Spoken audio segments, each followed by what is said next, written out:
I'm Scott Bass and you're watching PK Analysis. In this episode I'm going to be explaining the monkey vault and how it got its name. In 2003-04, back when parkour was just breaking into the UK, IMAX was still orange and the only source for information for parkour on the internet was Urban Free Flow. Now, Urban Free Flow was the kind of group that was featured in the Jump Britain documentary for Channel 4, which is where a lot of us eventually followed the path to parkour itself. So that was where the vast majority of the community looked to find out information in those early days. Now, in those initial days, the movement names for parkour didn't really make it across the water from France very well. There was no Google Translate, there was no YouTube, there wasn't really any links to the Yamakasi or the founders in the first place, let alone David Bell. He wasn't even in Jump Britain, for example, it was Sébastien Foucault. And when these move names were being put together to be explained for videos, for tutorials, some of them went a bit skew-iffy. We kept Lache, which is the original French, and we kept tic-tac, but monkey and Kong and cat leap kind of came out of nowhere, and it's a translation error that was, I believe, due to one of the Saiyans just not really knowing the move names. So they said, oh, this looks like a monkey running, so we'll call it a monkey, and this looks like a cat climbing over a wall, so this can be a cat leap. And these move names kind of became the default for parkour for a very long time, and partially because they were there so early, when those move names then got transplanted into the American parkour website or Wikipedia, for example, these move names stuck, and that's why a large portion of America especially still uses names like Monkey and Kong. Now, to explain where Monkey and Kong came from, Monkey Vault was the original name for the vault, and that was the only one that existed. But as time went on, people started doing bigger monkey vaults, so they would jokingly name it after a bigger monkey, King Kong. And in these early days of parkour, we kind of had this attitude of making up move names and doing trick lists, kind of like in skateboarding, where there's so many variations for different moves. Whereas we hadn't really got the idea that with parkour, it's more about a few building blocks that you apply in different scenarios. People felt more like a rocket booster vault or a tweaked angel flip. All these different things that had to be their own names had to be their own names. So it eventually just becomes known as the Kong vault, and the supposed difference was that a monkey is with no dive and a Kong is with a dive of some form. Around 2005, 2004, a little bit after Urban Free Flows kind of like had these moves and put them into place, these two guys from Cambridge who introduced me to parkour, Owen and Jin, and at the time they were like some of the best guys in the country. They were very like skilled and very well known. So they go to Lisses in France on a parkour trip.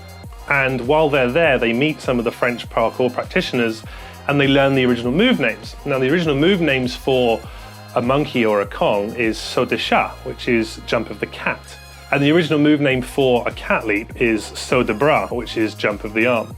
Now, in French, the word vault translates as passement. So instead of just going directly for jump of the arm or jump of the cat, or cat jump or arm jump works, but cat jump kind of sounds strange because it's not really a jump, it's a vault. So the Cambridge tracers used the word passement for vault for French, and now we have Catpass and arm jump.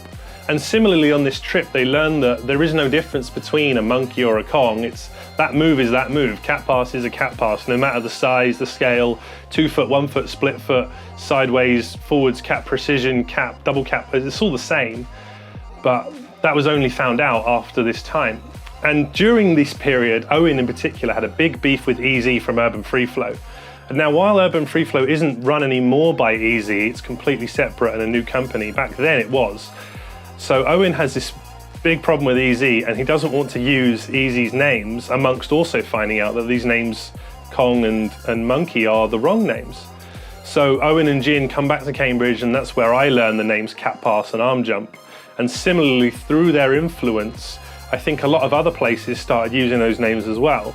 Now, I know the age-old argument of move names don't matter, and why does it matter what a move's called? You should just do it, which is great, and I understand the principle, but it kind of falls apart when you're talking about things on the internet because people don't know what you're talking about. For example, I love Jesse LaFleur's Lunar Eclipse move. I think it's maybe the nicest move in freerunning in terms of just pure combination, clean. It was done in a competition, it's impressive. but it doesn't mean anything. If I say to someone, do you know what a lunar eclipse is? They might be like, no, unless they've seen it. But if I say, well, you know, it's a 360 hop and you're hopping over a gap. The lunar eclipse itself is actually just a single-legged 360 stride. So I've explained the move. So I think in some ways, it's better when, like we say with, you know, double full, you're talking about 2 full rotations and 2 flips. And we could give it a crazy name, like a sandwich, bacon sandwich flip, but then no one knows what we mean. So we tend to speak as basically as building blocky as possible so that people can actually understand what we're saying when we talk about it on the internet. And that's why I think that in the same way we should try and use Catpass and arm jump, because it kind of respects the original French names. And in Germany, for example, they use Armsprung for arm jump, and in Spain they use Gato for Catpass. So clearly these move names work in all languages, just translated to the different native language. I don't think we should be using monkey and Kong, because that's not actually the English translation of the French. It's just a bit of misinformation that happened years ago when urban free flow was there. And it's funny, because it's been around for so long now, I get people telling me that no, the correct name is monkey or Kong, when it's actually not, and I know the reason why. So hopefully this video has been entertaining. If you enjoy these kind of PK analysis type things, it's not always going to be me talking about a fake parkour video of Spotted or history of parkour. It could be anything. But if you have any comments or things you'd like me to address, put a little comment down there and I will get to it. So yeah, hit the subscribe button, because I will do more of these, and I hope to see you in the next one.